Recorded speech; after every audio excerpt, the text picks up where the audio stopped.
Hello there, everyone. This is Cyborg, And Bumblebee. and we're going to be talking about Absolute Green Lantern issue number 4. this both debunks and confirms some stuff that we either did not know or we already knew. And it starts off very weird. It went from a ring to a black star.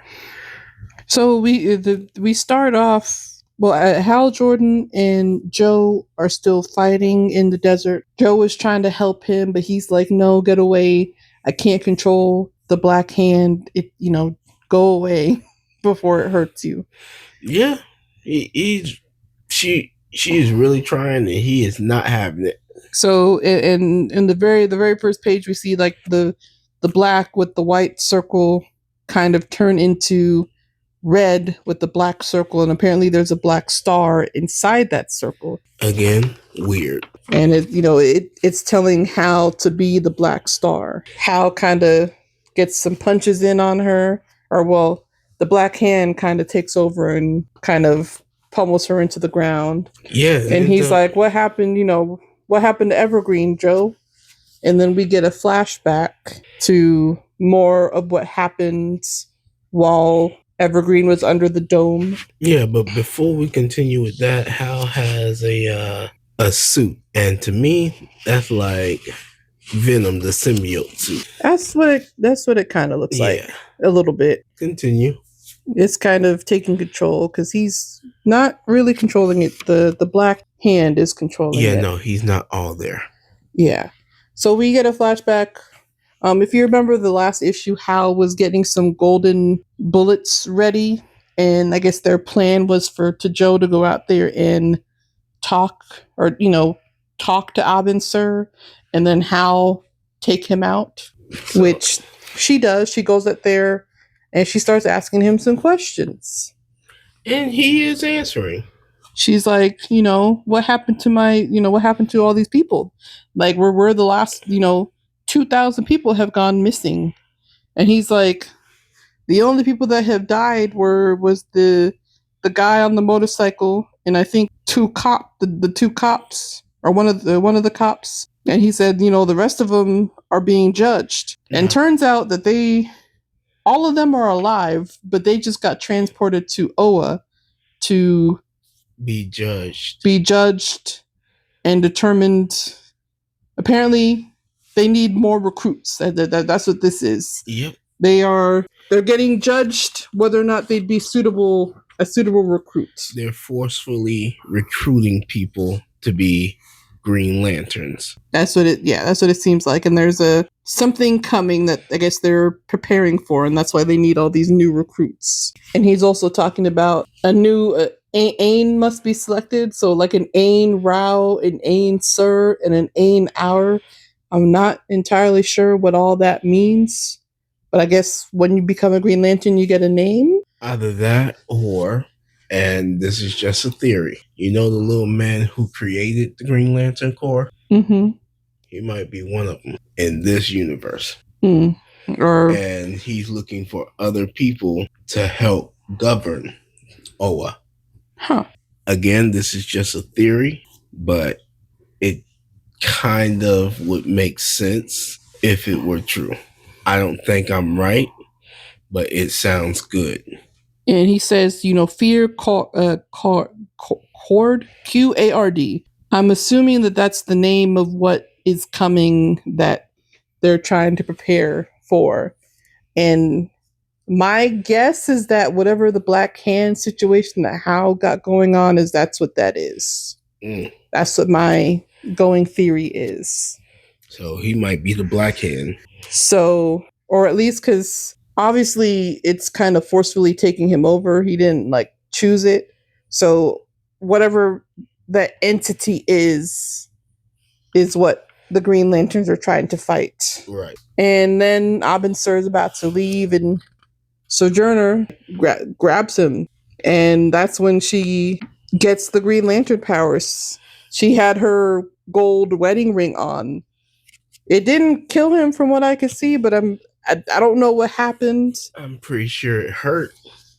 But his Green Lantern powers, or she got Green Lantern powers now. That is how she got her powers. Yeah, and now she is And he calls her an anomaly. He said, chaotic action anomaly.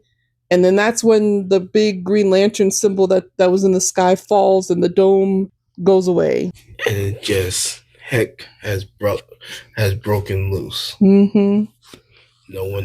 No one's really there, so we can't say everybody's panicking. And then we get some people coming and flying in to the scene.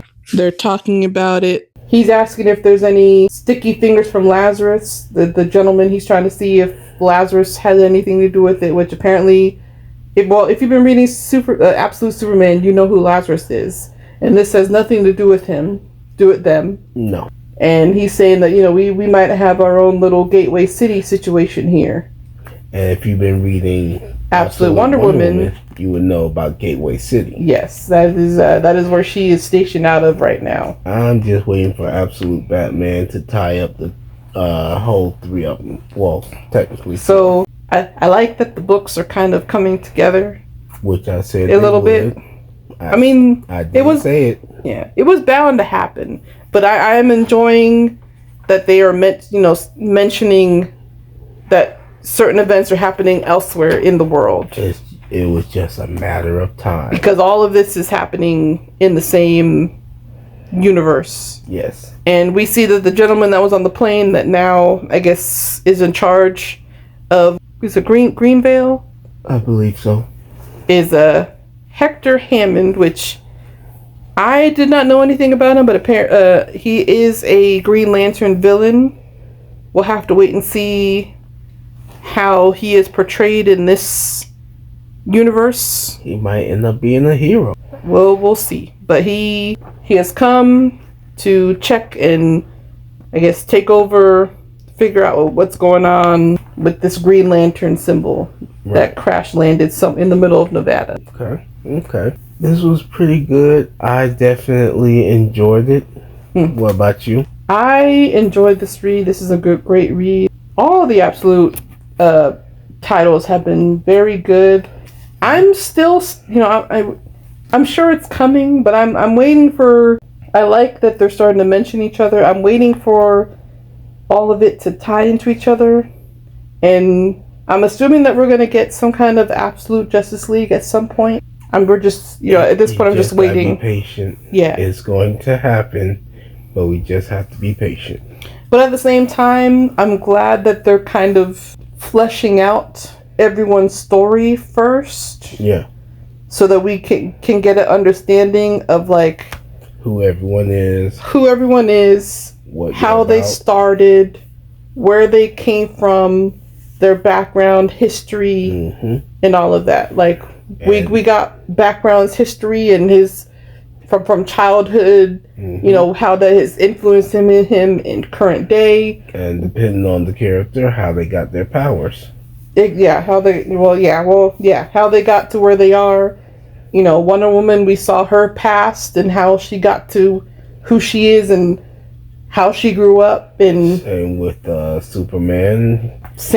True. How Batman became Batman. And right now we're still trying to see how with the Flash, we got the Flash as well. He's not the Flash yet.